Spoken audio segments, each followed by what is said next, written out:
Seperti kita tahu bahwa olahraga padel ini kan lagi naik daun, tapi ternyata di sejumlah titik di Jakarta ini berubah menjadi masalah, jadi negatif vibes ya. Ini kan harusnya olahraga positif ya. Suara bola, teriakan pemain, dan aktivitas dari pagi sampai malam ini bukan lagi hiburan, akhirnya juga mengganggu kenyamanan dari warga sekitar.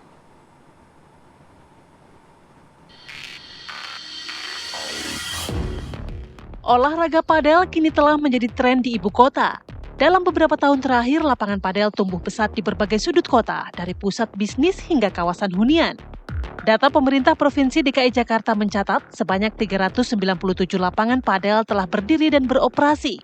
Popularitasnya yang meningkat membuat olahraga ini digemari berbagai kalangan, terutama anak muda dan komunitas urban. Namun pertumbuhannya yang masif ini juga memunculkan persoalan baru.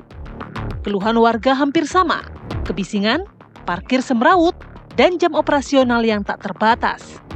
Suara bola yang memantul di dinding kaca dan teriakan pemain terdengar sepanjang hari dan perlahan menggerus kenyamanan.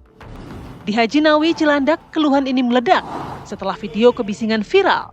Suara bola dan teriakan terdengar dari pagi hingga malam. Bahkan ada anak kecil yang disebut sulit tidur. Karena kan mereka beroperasi sejak jam 6 pagi sampai jam 12 malam ya Bu. 12 malam, dan itu kita laporkan setiap kebisingan yang ada dan kita eskalasi ke sudin terkait.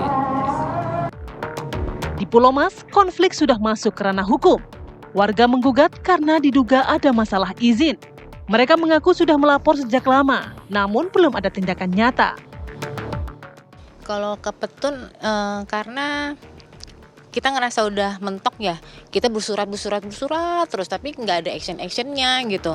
Akhirnya karena kita mengetahui ada PBG-nya yang tidak sesuai dengan realita, jadi ya udah akhirnya kita coba ke Petun aja gitu. Pemerintah akhirnya turun tangan menertibkan lapangan padel di pemukiman. Keputusan ini muncul setelah protes warga terus bermunculan.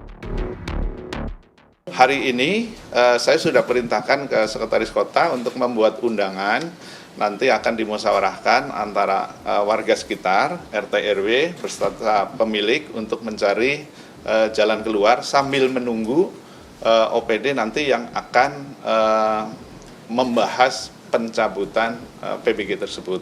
Jadi sebelum keluar secara resmi putusannya kayak apa, nanti kita akan musyawarahkan antara warga dengan pemilik padelnya. Polemik tidak berhenti pada persoalan sosial. Pemerintah Provinsi DKI Jakarta menemukan masih banyak lapangan padel yang belum mengantongi persetujuan bangunan gedung atau PBG. Dari ratusan lapangan yang beroperasi, sebagian diantaranya belum melengkapi izin dasar bangunan maupun sertifikat layak fungsi.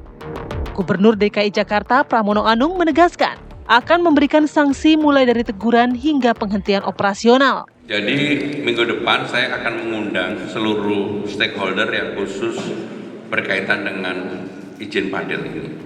Saya akan meminta untuk dipresentasikan, dan bagi daerah-daerah yang kemudian mengganggu masyarakat karena kemudian tidak sesuai dengan izin yang diberikan, tentunya pemerintah DKI Jakarta tidak segan-segan untuk mengambil tindakan tegas. Sebagian pengelola mulai menyesuaikan. Jam operasional dipangkas maksimal hingga pukul 8 malam dan peredam suara akan dipasang. Namun langkah ini dinilai belum menyelesaikan akar masalah.